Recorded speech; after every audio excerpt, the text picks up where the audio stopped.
নমস্কার বন্ধুরা, অনুশ্রী ভাম রান্নাঘরে সবাইকে স্বাগত। আজকের রেসিপিটি হলো চিংড়ি মাছের মাথা ভর্তা।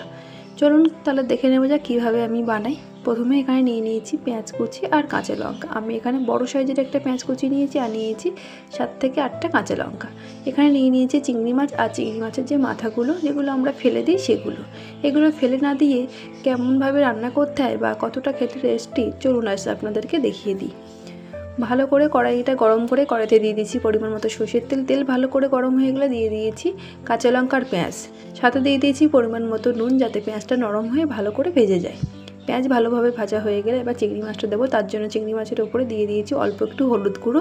পেঁয়াজ এদিকে আমাদের ভালোভাবে ভাজা হয়ে গেছে। এইবার দিয়ে দেবো চিংড়ি মাছের মাথা আর চিংড়ি মাছগুলো। এখানে 2-একটা চিংড়ি মাছ ছিল যেগুলো একটু নরম হয়ে গেছে, সেই ধরনের চিংড়ি মাছগুলো ভালো করে সব কিছু ভেজে নেব। এই যে একটু কড়া করে ভাজতে হবে যাতে চিংড়ি মাছের গন্ধটা চলে যায়, কাঁচা গন্ধ যেন চলে যায়। এবার এরকম মাখা মাখা হয়ে এলে তুলে নেব একটা পাত্রে। এই দেখুন, একটু লাল লাল করে কিন্তু ভেজে নিতে হবে, একদম কাঁচা কাঁচা রাখবেন না। ভালো করে ভাজা হয়ে গেলে সবটা কড়া থেকে তুলে নেব। এই দেখুন, আমার ভাজাটা দেখে আপনারা বুঝতে পারছেন লঙ্কাগুলোও কিন্তু পুরো ভেজে নরম হয়ে গেছে। এই দেখুন, এবার আমি শিলনোড়াতে ভালো করে মিহি পেস্ট করে নেব। যেভাবে মশলা আমি বেটে পেস্ট করি সেইভাবে এগুলোকে ভালো করে মিহি করে নিতে হবে বেটে, যেন কোনো চিংড়ি মাছের যে মুখের দিকে ডাল বা মাথাটা একটু শক্ত ভাব থাকে সেগুলো যেন না থাকে। তারপরে কড়াইতে পরিমাণ মতো সরষের তেল দিয়ে তেলটা ভালো করে গরম করে এইবার এই যে পেস্টটা বেটে রেখেছিলাম সেটা দিয়ে দেবো তেলের সাথে। ভালো করে তেলের সাথে এটাকে এভাবে নেড়ে চেড়ে মিশিয়ে নিতে হবে। আমি যেভাবে করছি আপনারা দেখে নিন, এইভাবে একই প্রসেসে করবেন, খেতে কিন্তু খুবই ভালো লাগবে।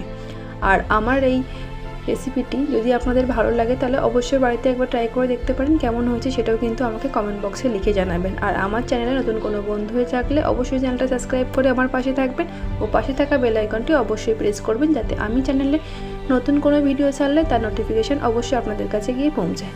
এই দেখুন, কড়া থেকে ভালো করে শুকিয়ে নিয়েছি, একদম শুকনো শুকনো করে নিয়েছি। আপনারা দেখেইছেন যে মশলাটা চারিদিক দিয়ে কেমন তেল ছেড়েছিল। তারপরে একটা পাত্রে তুলে নিয়েছি। এই দেখুন, গরম গরম ভাতের সাথেই পরিবেশন করুন এই চিংড়ি মাছের মাথা ভর্তা, খেতে কিন্তু অসাধারণ লাগে।